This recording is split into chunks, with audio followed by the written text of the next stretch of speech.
+2 വരെ അല്ലെങ്കിൽ SSLC വരെ ളുഹർ അസ്ർക്ക് അവലും അക്കലും പങ്കെടുത്തോണ്ട് നിസ്കരിക്കാറുണ്ട്. ഇപ്പൊ നിസ്കരിക്കാറൊന്നും താല്പര്യമില്ല എന്നിങ്ങനെ കുമ്പസരിച്ചിട്ട് കാര്യമില്ല. ഡിഗ്രി ഏത് ക്യാമ്പസിലാണ്, ഹയർ സെക്കൻഡറി ഏത് ക്യാമ്പസിലാണ് നമ്മൾ ജോയിൻ ചെയ്യിപ്പിച്ചത് എന്നുള്ളത് നമ്മളുടെ അജണ്ടയിൽ വരണം. SSLC വരെ നമ്മുടെ ഇവിടെ തന്നെയാണ് നമ്മുടെ കുട്ടികളൊക്കെ പഠിച്ചത്.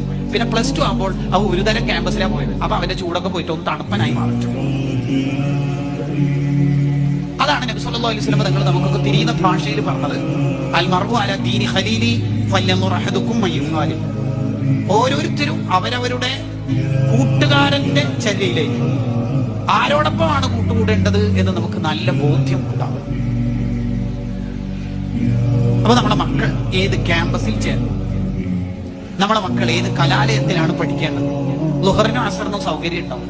ജെൻഡർ ന്യൂട്രാലിറ്റി ബാധിക്കണ പുതിയ കാലത്ത് ആ ജാഗ്രത മുഴുവനും നമുക്കുണ്ടാവും. നമ്മുടെ മക്കൾ എന്ന് പറയുന്നത് നമ്മുടെ അമാനത്താണ്.